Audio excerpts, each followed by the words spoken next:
and it was something that was supposed to be hidden. Today, I am here to tell you that I am a proud gay man, and a man that cares desperately for the community that I am a part of. When I was raised, fear and shame was something that was instilled in me as a young boy. I am here to say that pride is the antidote to shame. Never be bullied into silence. Never allow yourself to be a victim. Accept no one's definition of yourself except to define yourself. When I was raised, the L, the G, the B, the T, and the Q was not something to be acknowledged, let alone celebrated. Today I am here to say that we are more than just letters out of an alphabet, and that our voices give meaning to the different identities and the lived experiences that we all experience together. I am here to say that 5 letters will never be enough. I can easily sit here and reflect on my personal history, and while each of our personal histories are important, we are here to celebrate our collective history. Remember those who have led this movement to this point and move forward together. As we look forward, it is also important to look back at the collective history of our movement and clearly acknowledge that pride does not belong to any one people group. The Common Day Pride movement that is nearly 50 years old was started from a somber and in many cases angry place. There were no floats, there was no corporate sponsorship, there were no boys in briefs. It was a simple chant that we heard on the streets of Midtown Manhattan or the hills of San Francisco. Say it clear, say it loud, gay is good, gay is proud. While we remember our history, we must be reminded that the mothers, fathers, trans people, and queer people, and the queens of our movement are often forgotten. And it is important to say their names. Today, it's important for us to thank and remember the leaders of our movement. Storm De La Valle, Marsha P. Johnson, Sylvia Rivera, Harvey Milk, Cleve Jones, Gilbert Baker, Larry Kramer, and the many, many fearless people who worked tirelessly to get us to the place we are today. But yet there is still so much work to be done. Our movement has been afflicted by inaction, by shame, by arrogance, and by hatred. Our history has been assembled by heartbreaking stories, by the loss of an entire generation to HIV and AIDS, by suicide, and by brutal murders. But yet we keep marching on. I stand here today to remind us that the Pride movement is not a white movement or a black movement, a gendered movement, or a movement that belongs to any one group, but a movement that is a beautiful quilt weaved out of our collective experiences. When we rise, I acknowledge that pride is about healing. Pride is about feeling, is about finding your full voice, and pride cannot happen without either of those things.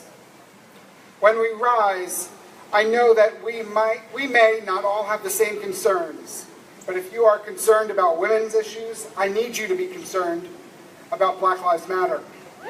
And if you're concerned about Black Lives Matter, I need you to be concerned about LGBTQ issues, because we are all in this together.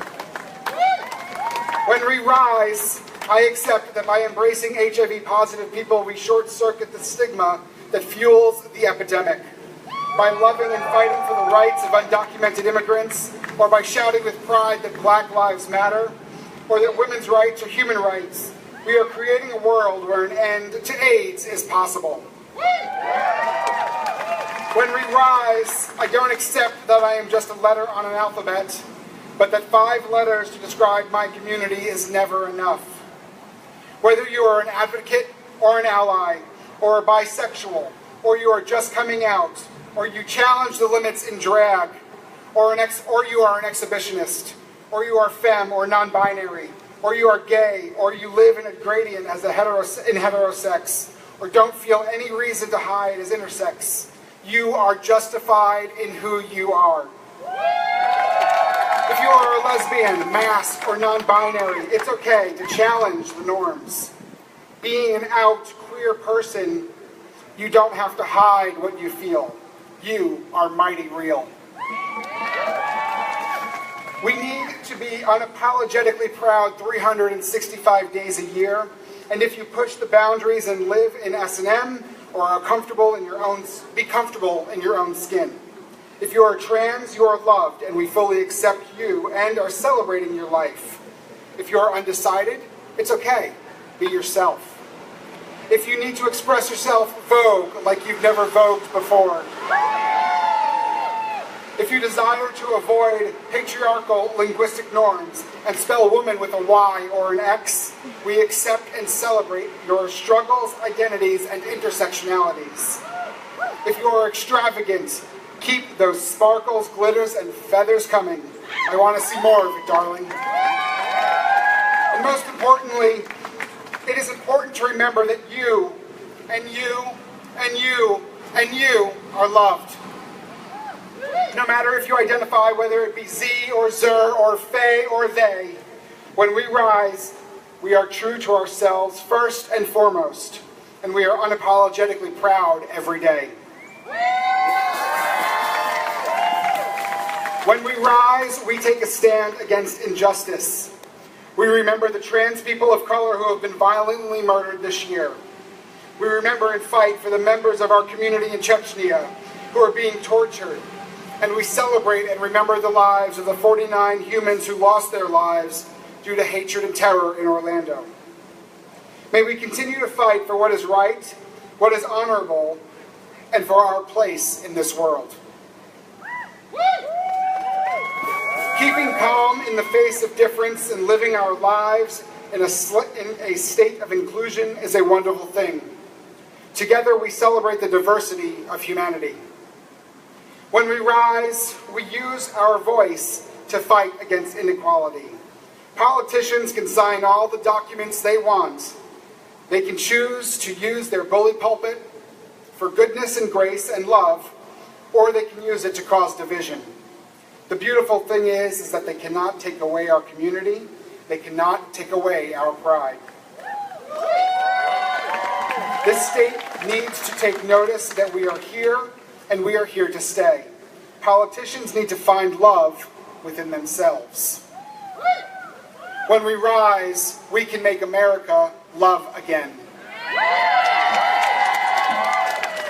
Finally, we must remember that this intersectional movement saves lives. It might be easy to be overwhelmed by the challenges that face us, and it is easy to be cynical. It is easy to despair. But this movement has a purpose, and it connects all of us who seek to love and have purpose to demanding change and seeking full equality for all people. This movement gives me hope, and it is hope that sustains me.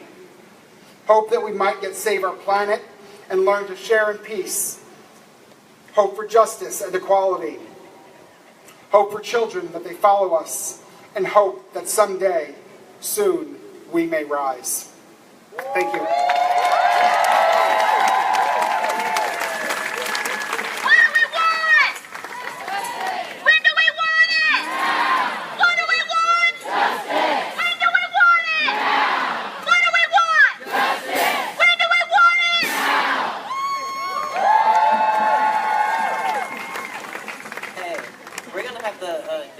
Come back up. But I just want to thank all of you for coming out here today, and thank all our speakers and our security team and everybody. And I love all of you.